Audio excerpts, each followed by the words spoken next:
ובמעבר חד נעבור למושב המליאה, שבו נדון בנושא שקרוב לליבי, הטיפול בפסולת. נמצאים איתנו בקהל מאות צופים בזום ובפייסבוק, ואנחנו מאוד שמחים שבאתם להשתתף איתנו במפגש הזה באופן פעיל.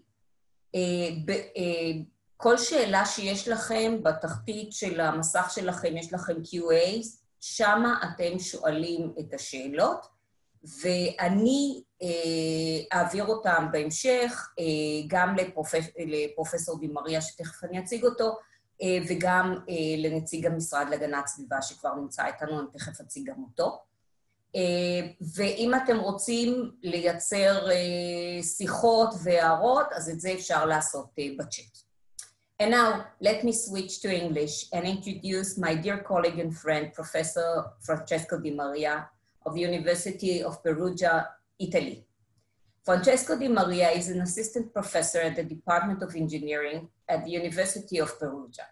His research and teaching activities concern waste management, energy and material recovery, environmental impact and sustainability assessment. His research activity is documented in more than 250 publications in journals, conferences, and book chapters. He was and still responsible for more than 40 projects funded by public and private entities. He was and is a member of different working groups concerning waste management of the European Commission, the Italian Institute of Health and Local Government at the Umbria region in Italy. Following your presentation, Professor Dy-Marea, we will have a discussion with Mr. Yuval Laster from the Ministry of from our Ministry of Environmental Protection, and we will have a discussion. I really, really regret the fact that the attendees of this conference are not able to meet you in person, but in these times, that's what we have. So, dear Francesco, the floor is yours. So, first of all, thank you so much for the kind presentation and a very, very good morning to everyone. I am so proud to participate in this amazing conference with this my plenary speech that will focus the attention about some legal, operational, but also sustainability aspect concerning a part of the broader European Union environmental policy that is the waste management policy. Well, my presentation is split in three main sections. The first section will give you an impression of the context in which we are operating and a brief history of what is the European Union development of the environmental policy. Then what are the main pillars of the EU waste management policy? And then I will give you some main figures concerning the operational aspect of the EU implementation, waste management implementation, using as case study Italy. Well, as you know, the European Union was founded in the 1952 by some member states, founder member states that were Italy, Germany, and France, Belgium, and Netherlands. Then, after that date, the Union has been enlarged. Now we are 27 member states. We are the third most populated area of the world, with maybe the largest GDP in the world and maybe the most industrialized area in the world. What are the main principles according which the EU environmental policy has been developed? There are two main principles: precaution, prevention, and rectifying pollution source, and polluter pays. Well, what are the main framework and tools used for the development and the implementation of the environmental policy? First of all, the environmental action programs that define the framework under which the European Union environmental policy is developed during a given time frame. Then we have horizontal strategies, international and environmental cooperation, environmental impact assessment for the permission of all those activities, projects, and facilities that are relevant to the environment with a large public participation. And then we have implementation, of course, enforcement and monitoring of the legislation. Just a quick glance to what was the evolution of the EAP, Environmental Action Program, that were adopted by the European Union since the first one that was adopted in the 1973, and then to the last one, that is the one that we finished within the 2020, that is the 7th EAP. As you can see, there is, first of all, a very broad approach. All the different aspects of the environment have been considered. Also, strict connection with economic activities. Then, a very important aspect, the waste is considered a part of the working area on waste of the environmental policy that concern resource utilization, exploitation. Then you can see many new and innovative directives like the EPR introduction, Extended Producer Responsibility Scheme introduction in the 1994 for packaging, the first directive on waste in the 1991. And then you can see the first emission trading during the 5th EAP. And then we have more EPR schemes introduced. Then during the 6th EAP, we had the EU Climate and Energy Package 2020.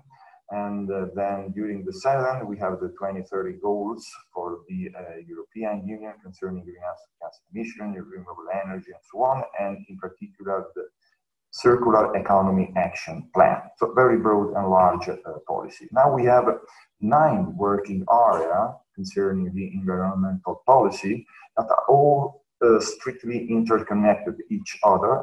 And as you can see, the waste is put in the working area of the natural resource. Whatever thing you do in one area interacts with the other area. So it is very integrated approach. What are the main steps for the enforcement of the EU policy in general and environmental policy in particular? The first step, you have to think a clear and sound legislation developed with a large involvement of member states, of course, but also experts and stakeholders for making the legislation also realistic. Then you have to monitor, reporting and controlling what's going on. And then economic aspect that concerns penalties, but also economic incentives for those who are doing well. Let's move to the main pillars of the EU waste management policy. We have some general goals, specific goals, and finalities that has to be implemented according to the legislation. The first is the waste management hierarchy that indicates what are the main goals to be pursued with a hierarchic order in waste management.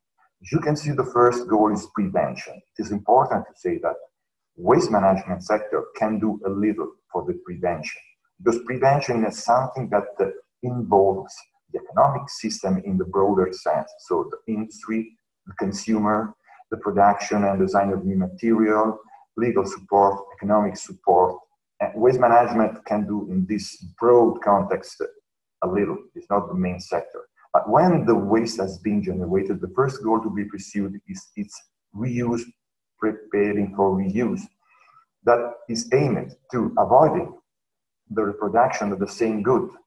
And this is good for the resource depletion point of view and for the environmental point of view, because you don't need the industrial process for the producing same good. For those waste not reusable, the first goal to be pursued is recycling. That means using the material inside waste for producing the same stuff and goods from which the material has been gathered in waste, and this leads to the replacement and substitution of other raw materials. So it's good for saving raw materials, but you cannot avoid the industrial process.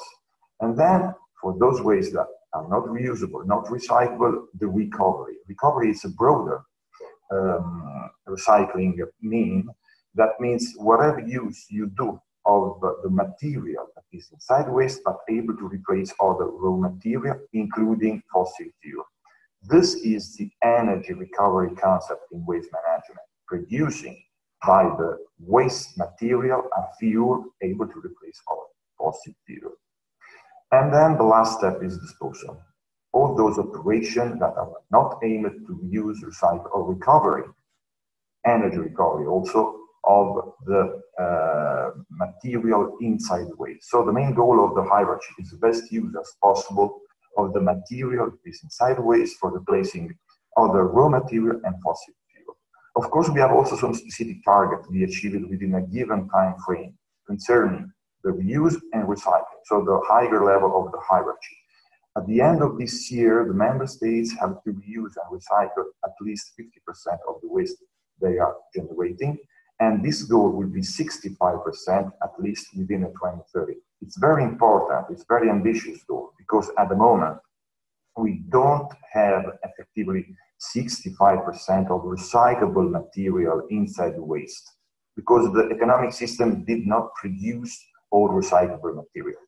The recycling is possible only when at least two main conditions are verified. First, technically recyclable, so we need technology for recycling material, and not all the material are technically recyclable.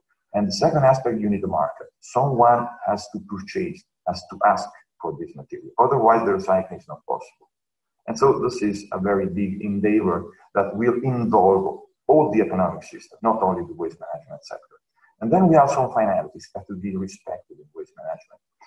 Waste management has to be performed without harming human health and the environment in the broader sense. Well, what are some relevant tools that we have introduced for making more efficient the waste management, and in particular the implementation of the hierarchy?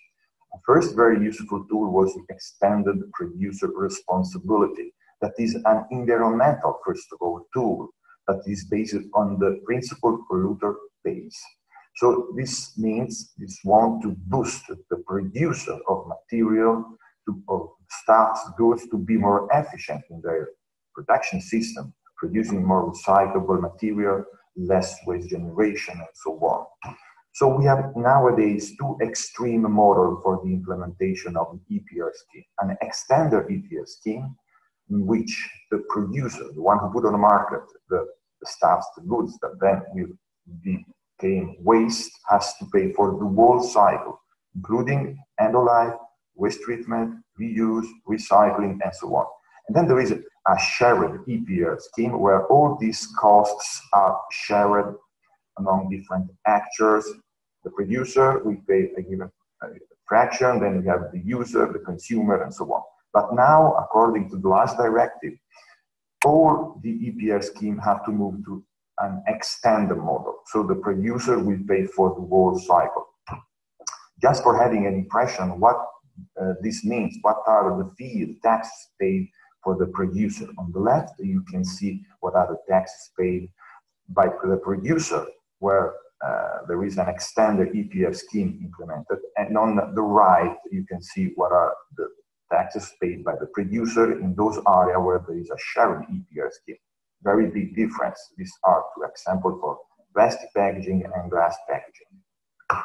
Well, another important instrument tool is the concept that the disposal operation has to be taxed, has to pay more. So you can see what are the main disposal operations included in the legislation, and you can see what are the most known, famous landfilling, incineration at low energy efficiency, and MDT.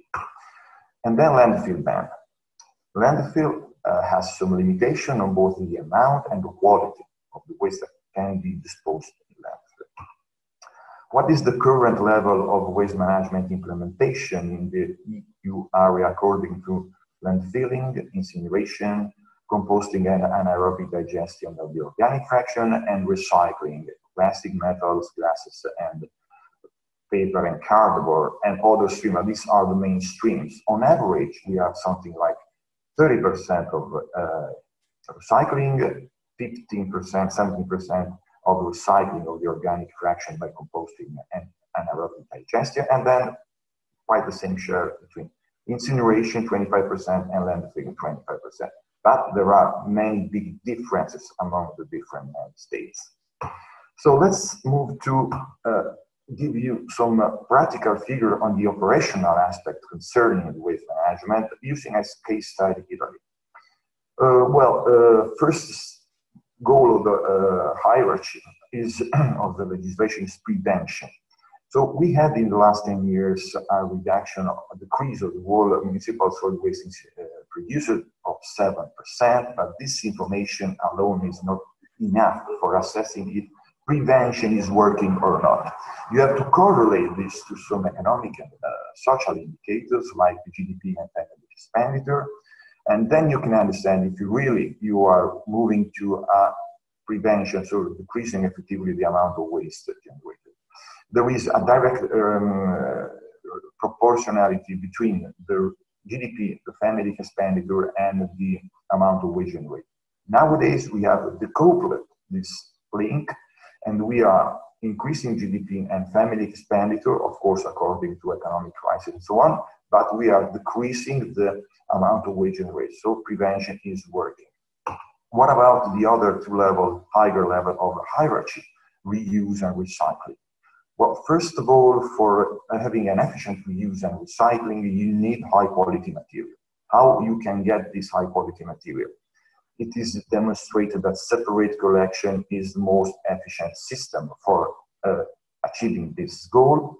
And what are the main material we are collecting? The big numbers where are in metals, plastics, paper and cardboard and glasses, and in the bio-waste, in the organic fraction of municipal solid waste that can be considered among the recycling material. And it is very important to collect this material with high efficiency and quality, because this is 1/3 of the world waste we are generating. So the achievement of so high recycling target without collecting and recycling with high efficiency, this fraction is practically impossible. What does this mean, recycling organic fraction? Producing an organic fertilizer able to replace other mineral fertilizer. And during this process, you can also recover energy and fuel, but this is not relevant for the achievement of the recycling goals. Only the production of organic fertilizer effectively exploited on soil. Some problems, by the way, are now arising from the separate collection. In the past year, it is clear that that separate collection was very efficient in improving the amount of waste recycled. There was practically a parallel trend between the increase of separate collection and the increase of recycled material. But in the last year, we are facing with a divergence of these two curves. The amount of waste recycled continues to increase with the same percentage each year, but the amount of waste separated soil is increasing more and much more every year. So we have to make very big efforts for having small benefits in terms of recycled material. Why this? Because now we are really close to separating at source the effective maximum amount of waste that are recyclable. So if you want to increase of a small percentage the recycling goals, the risk of introducing in the separate stream impurities, not high quality material is very big. And now we have something like 15%, 10% of rejects from separate collection, depending on the different states, and so not recyclable materials. And together with the waste that are not replaced, not collected separately at source, this is something like 50% or 55% of waste that has to be managed according to the hierarchy. What we have to do with the waste amount, recover it, and what are the most industrialized solutions for doing this, sustainable solution for doing this, where we have big numbers, big figures. Energy recovery, or by the production of fuel able to replace fossil fuel in other industrial facilities, steel factories or power plants, or its incineration in high energy efficiency incineration facility able to recover with high energy efficiency the amount of heat generated during the combustion of the waste. Otherwise, we have disposal operation. We have to pay taxes. And this is, by the way, not the best solution according to the hierarchy. Just few also information about the sustainability of the waste management we have done by some studies that are published, so you can have a look at this study, or you can look at the full presentation that is available on the conference website. Just move to the conclusion. First of all, what is clear that we are quite efficient in the implementation of the legislation, so the system is working. We have a high recycling percentage efficiency, but low reuse rates. But there is some problems arising from the collection, separate collection, because the amount of rejects are increasing, and this is not good from the environmental and also economic point of view. What about the environmental consequences? It is possible to note that we have good consequences on the decrease of greenhouse gases, but mainly due to recycling operation. Energy recovery has to be analyzed, taking into account the energy mix, the carbon footprint of the energy mix of the context in which we are operating, but we have very good results concerning the replacement of virgin material. What about the social consequences? It is clear that the way we are managing waste is able to decrease the impact on human health and increase job position. So this could be good. But at the moment, we don't have any real benefits on the costs. The costs are increasing, not decreasing, even the large amount of waste recycled. We would like also to implement our study, our model for sustainability assessment to this very study, maybe for understanding what could be the most sustainable waste management solution for this area. So I finish my presentation and thank you very much for your attention. Thank you very much. Thank you. Thank you very much. So following this informative and very interesting and relevant presentation of Professor די-מריה, I would like to invite Mr. Yuval Laster, the Head of Policy and Strategy Division at the Ministry of Environmental Protection, to join us. Yuval, good morning. Francesco, good morning to you as well. Good morning. Following this presentation, and we have a very limited time to really discuss issues.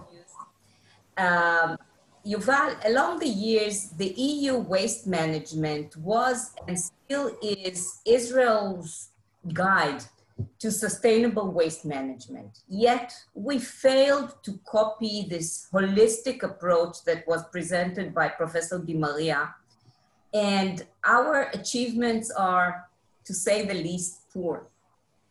First, could you please explain what is your current role in shaping a sustainable waste management in Israel?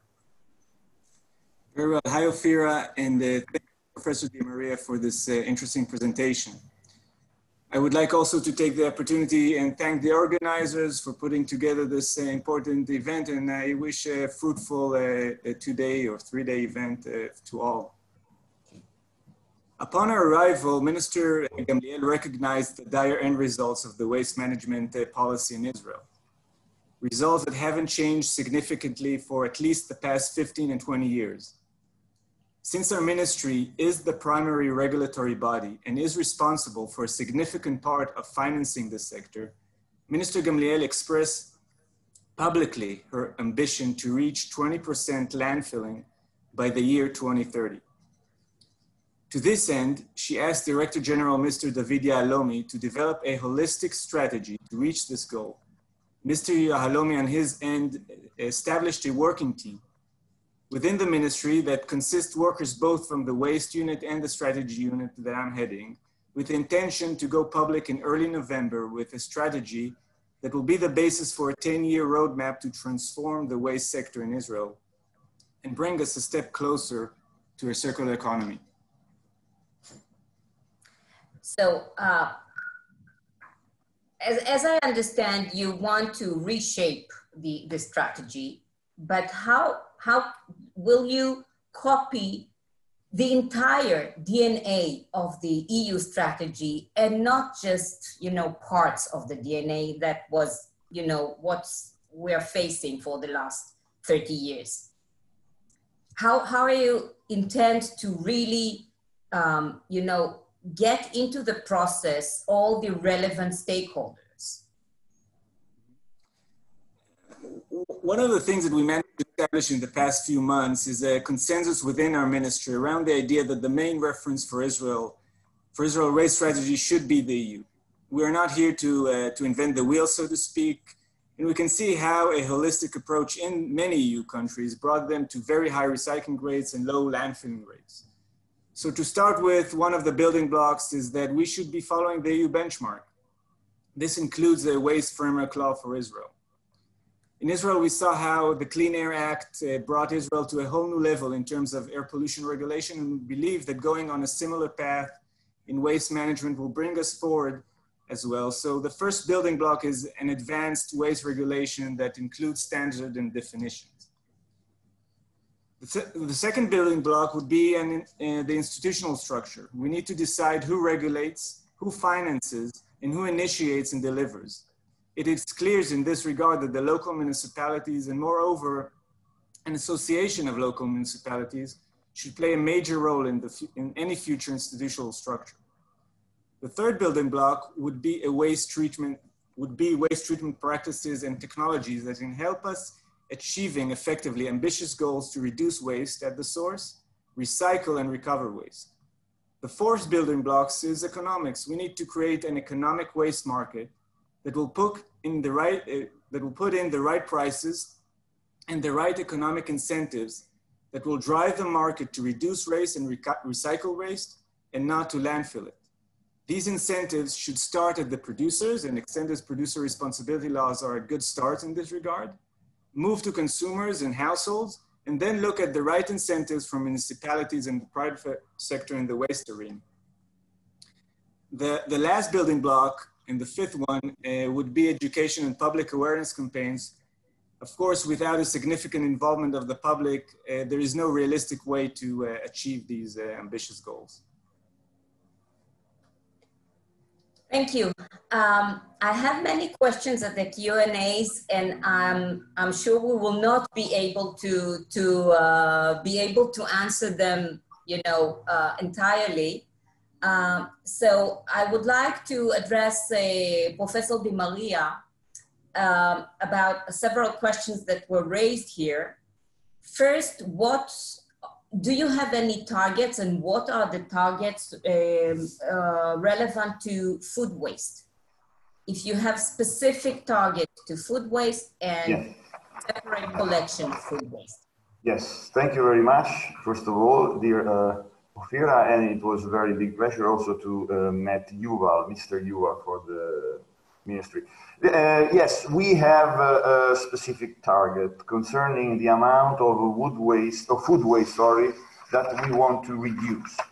The European Union is working to an ambitious goal to reduce food waste of 30% within 2025 and 50% within the 2030. Because food waste is not only an environmental problem, it's also social and ethical problem. There's a lot of people that need food, and we waste a lot of food through the whole chain. So we are working about it.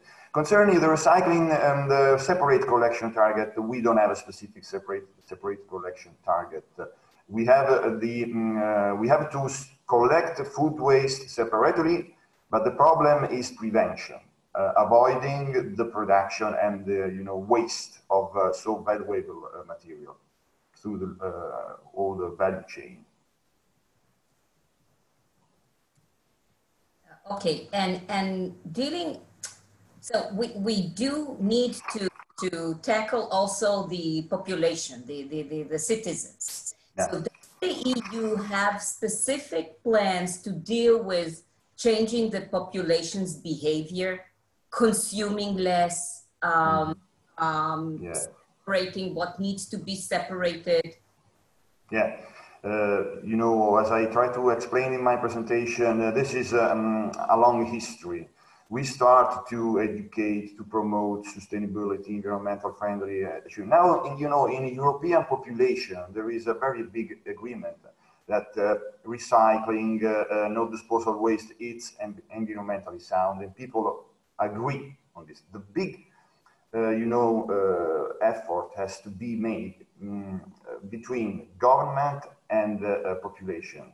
If people trust in government, they will do well. So government don't have to betray the trust of population. If they say that they recycle, they have effectively recycled waste, if they say that they do not put waste in landfill, they don't have to put waste in landfill, and so on. This is very big effort, but we have a continuous, I have a very, my child, so they are very more skilled than me in waste management, because a very big job that starts from low schools and goes also the life continues. You are informed about this aspect, project, and so on.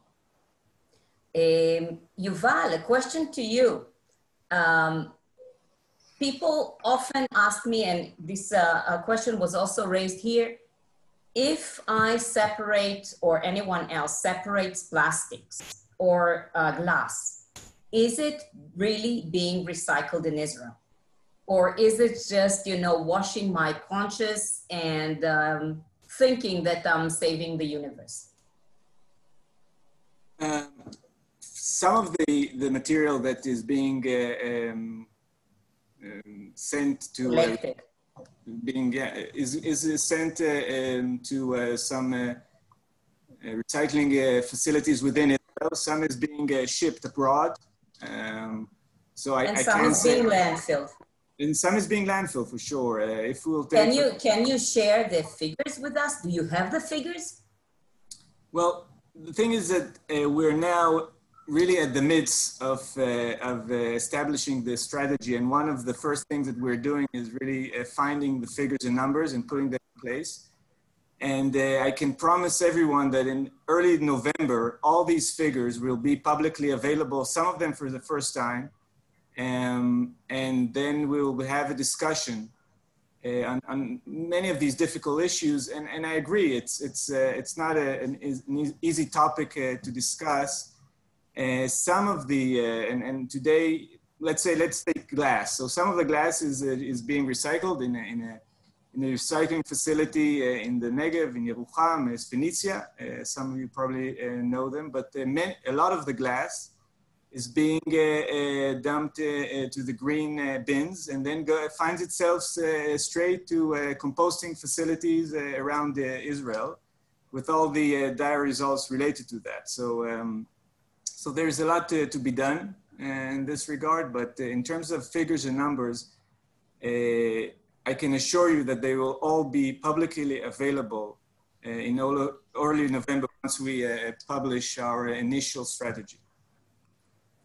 And another question for you, Yuval, is can you point one project that the Ministry of Environmental Protection has taken to reduce the amount of waste that's being produced?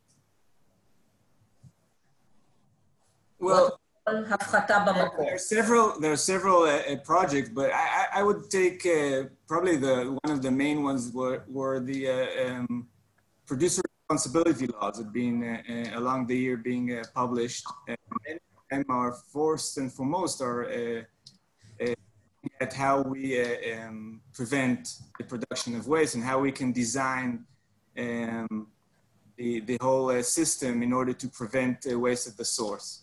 In these days, there's also a whole discussion around the DRS, the deposit return scheme, that is being now being discussed. And this is another example of a project when we look at some of the smaller beverage containers being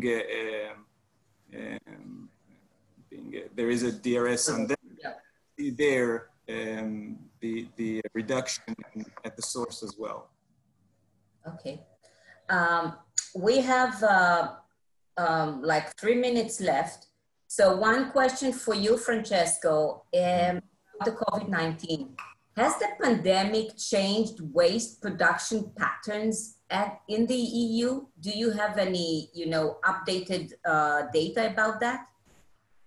Well, there are not available data, but what I have seen with the company I'm involved with now, consultant activity, there was, of course, a reduction during the lockdown in particular period. Reduction? Because in Israel, it was the other way around, because people used the time to throw away a lot of waste. No. There was a reduction of, all that waste generated by consumer, but there was an increase of food, organic, and because people buy a lot of food and make cooked bread in their houses. So it was a little bit shift between more consuming and more food waste. But now we are practically back to the old. We will not be able to answer all the questions. Yeah, we will forward you the questions, and you will respond as you can. We will post it later on our website, or on the conference website. Yeah. Francesco, you have 2 minutes to go in the elevator with our Minister of Environmental Protection. What will be your 2 minutes pitch to tell her how to manage waste in Israel? Well, first of all, it would be a very big pleasure to share the elevator with the Ministera. But I think that the Ministera has all valid consultants, and Yuval and so on, people that are doing very well. What I can say, because you know what is my experience, that the first aspect is to really understand what is affordable, sustainable, convenient for Israel for doing in waste management. Because maybe only copying and pasting some regulation of other areas could not then really work in different contexts, because waste management is a very integrated system involving cultural, religious, economic, social aspects. So try to understand really what could be very good for Israel, and maybe use consultants that can tell you the truth about the different aspects, you know, technology, environmental, and so on. The second aspect is, of course, draw a first draft of the regulation that you want to implement. And third aspect, public stakeholder involvement, because it's very important for making this legislation, you know, realistic, for understanding what could be the issues for its practical implementation. So this is what I thought to say. Then what is better, it's very difficult to say, because you have to know exactly where you operate, in which context, the economic system, how broad is the economic system. You know, in Europe, for us, waste is very important because we have a very large industrial system. We need the raw materials. Yes. This is a very, very big question, you know. Okay. And Israel is a small country, an island, technically. And therefore, we need to really adopt the right manner how to manage our waste. Yeah. International cooperation could also work good, maybe, you know, for making some economic Our time is completely up, and we need to give our audience a chance to, you know, to stretch a bit. So I would like to thank you both for this wonderful opening of the conference.